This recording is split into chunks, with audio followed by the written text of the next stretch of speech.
You sense it, don't you? That quiet ache deep inside, like a shadow lurking just beyond the edge of awareness. You've done the work, listened to your feelings, faced the chaos within, tried to find meaning amid the noise. Yet, somehow, after all the effort, something remains unspoken. A hollow stillness, a strange emptiness that settles over your days, as if life itself has become a ghost haunting its own reflection. You feel exposed, raw yet disconnected, as if your own emotions are a foreign language you once knew but now can't quite understand. There's a paradox in this. The more you open, the more vulnerable you become. And beneath that vulnerability, a question whispers softly: what if feeling everything so deeply is both your greatest gift and your silent curse? That sense of numbness, that disconnection, isn't a sign that you're broken, it's a signal that the old system is crumbling. Imagine a house built on shifting sands. At first, it feels stable. But over time, cracks appear, and the walls start to tremble. What if this chaos, this confusion, is exactly what's necessary? What if it's the dark soil where new roots can grow? There's a quiet paradox here. The very thing that causes discomfort, this sense of emptiness, can be the birth canal of transformation. The identity you clutch so tightly, the role you've been playing to meet external expectations, is dissolving. It's not failure, it's death. A death that's needed before rebirth. Carl Jung saw this as the moment when the false persona constructed from society's demands and your own masks begins to crack open. The numbness, the fog, isn't absence of life. It's the silence before the new voice emerges.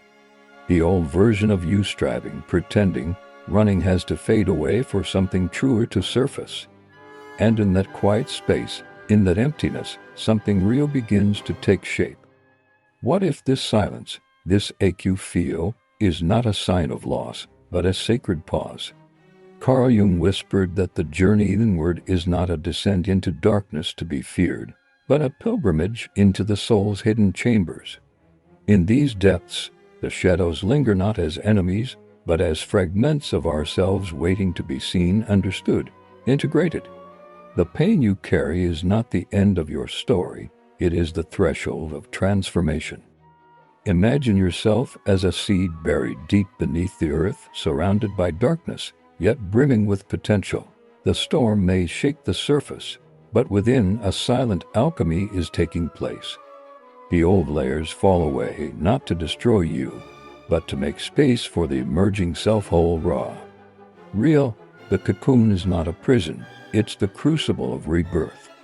In this pause, in this stillness, there's an invitation to surrender your need for control, to trust that beneath the surface, something ancient and wise is awakening. The ego's funeral is not an ending, it's a beginning. A silent promise that beyond the confusion, beyond the numbness, lies a profound rebirth. And in that quiet, you are being reassembled not as you were, but as you are meant to become. You find yourself in a silent cocoon, no longer who you once were, yet unsure of who you are becoming. A heavy, invisible weight presses down, whispering doubts in your mind. Why does it still feel so heavy, so unshakable? The answer lies hidden in the shadows of your psyche, the parts of yourself you've pushed away, tucked into the dark corners of your mind.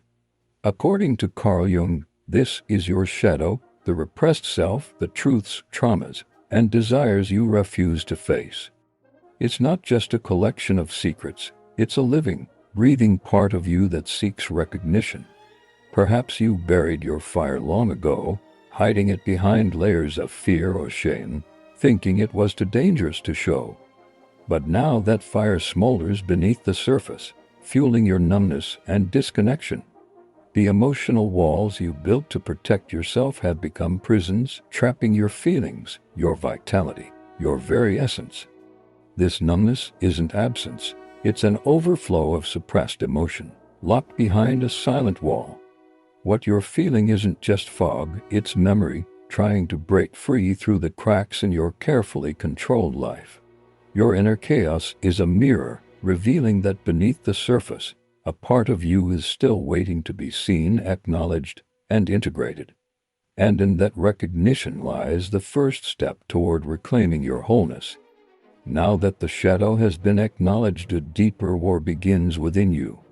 It's as if your identity has fractured, torn between two powerful forces. On one side, your ego clings to familiar rules, security, success, the masks you've worn for so long. It remembers the old ways of surviving and trying to control everything. On the other side, a quiet whisper emerges, calling you toward something more authentic, more true. This emerging self is uncertain, unclear, yet undeniably present, stirring a desire for change that feels both urgent and frightening. This inner conflict creates a visceral tension, a tug-of-war between the known and the unknown. You want to move forward, to embrace your truth, but something pulls you back. Your body feels restless, yet your soul longs for silence. You crave clarity, yet anxiousness keeps you stuck in stillness. It's as if you're caught in a storm, torn between two worlds, two parts of yourself vying for control. Philosophers like Jung describe this as the clash between persona and true self, a necessary crisis before integration. Nietzsche speaks of the Apollonian versus Dionysian forces, the struggle to find authenticity amid chaos.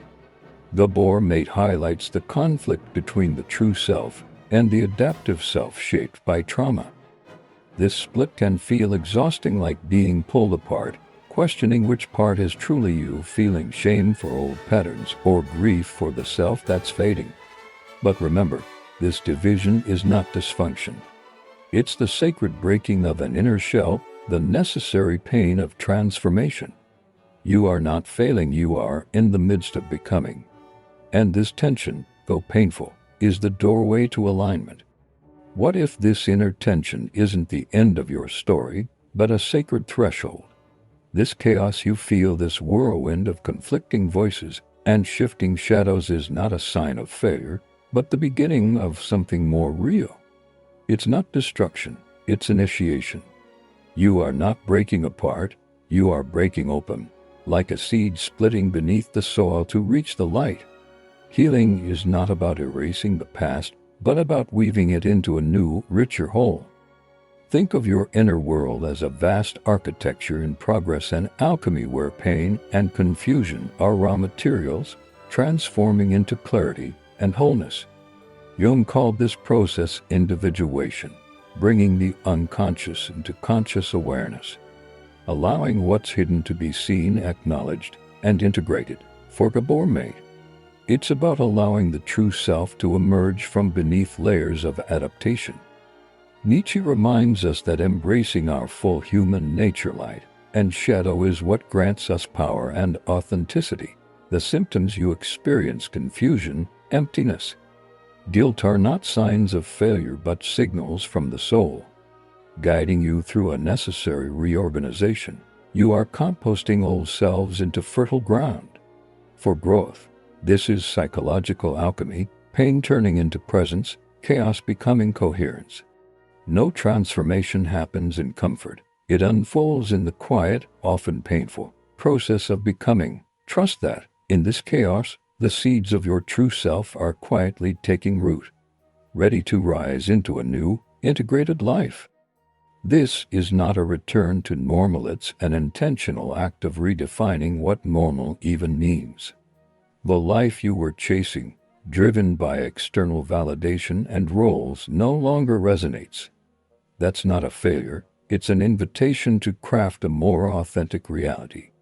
Imagine your identity not as a rigid structure built from ego roles, achievements, approval, but as a living, fluid vessel shaped by resonance, presence, and inner truth. You're designing a home for your soul, not wearing a costume for your persona.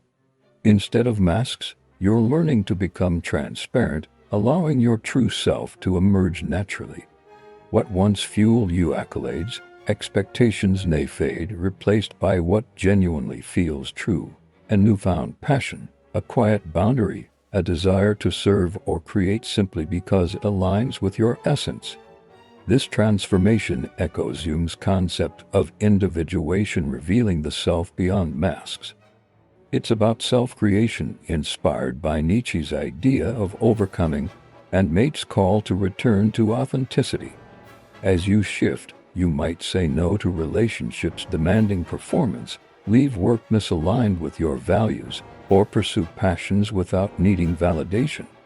Remember, this process is messy, nonlinear, but deeply liberating.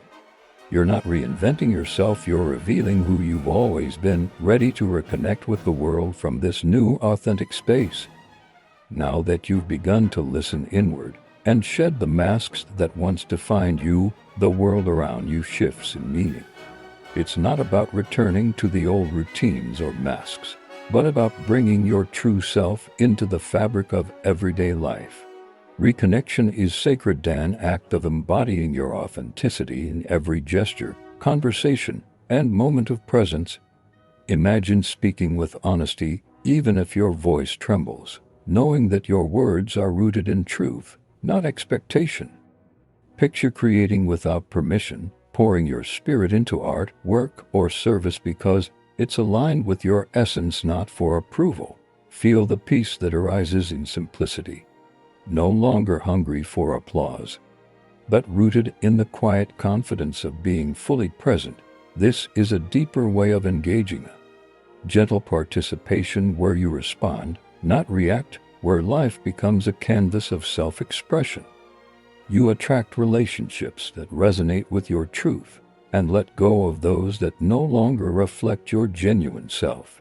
You walk away from roles that drain your energy, choosing instead to lead by living authentically. Your truth now acts as medicine and offering to the world the sacred transmission of your inner light. This is the moment where inner healing becomes outward expression, where your life becomes art, not argument. As you step into this sacred dance, remember, your presence is your greatest gift, and from this place, the soulful life begins to unfold, rich with meaning, guided by your inner light. Carl Jung called this the symbolic life, a realm where the world no longer reveals itself solely through literal meaning, but through archetypes, synchronities, and inner resonance. It's not superstition or coincidence. It's a profound psychological and spiritual intelligence that whispers truths beyond words. Imagine dreams that stir deep emotions, symbols that appear repeatedly, numbers, animals, colors mirroring your inner evolution. Trusting a gut feeling that guides you toward right action, or perceiving nature and art as speaking directly to your soul, this perception demands stillness, patience, and a willingness to surrender the need to understand everything intellectually. Instead, you learn to feel, to sense the shape and pull of life's hidden currents. Jung once said, "The privilege of a lifetime is to become who you truly are," and in this symbolic space, you begin to recognize that life itself is a language, a poem waiting to be translated through your authentic response. This is the next stage after individuation. The unconscious becomes a creative partner, dialoguing through symbols, inviting you to co-create with life. It's an active, participatory process, speaking and listening, responding with trust and honesty. And as you deepen into this subtle dance, you step closer to a life of genuine contribution where your deepest truth flows outward, shaping your legacy with quiet power and authentic presence. Now your deepest self is ready to be expressed, not as performance or perfection, but as presence. True contribution flows from this space of integrity and heart-led action, whether through creative endeavors that reflect your essence, healing and guiding others with lived experience, or simply showing up with kindness and honesty in your daily life. As Jung teaches, individuation is the process of becoming whole, and in that wholeness, we find our purpose in service to the collective. Your unique story, your gifts, and your lessons are vital threads in the fabric of this world. Embrace vulnerability and release fears of judgment or rejection, knowing that your authenticity is a gift that lights the way for others. Remember, Legacy isn't built on grand gestures alone, but through the ripple effects of your presence each moment infused with purpose, integrity, and love. This is not a finish line, it is a new beginning. Keep growing, keep expressing, and keep serving from the fullness of your awakened self. Your life is a masterpiece in motion, an ongoing act of creation that contributes to the collective awakening. Your true legacy is the authentic, heartfelt impact you leave behind.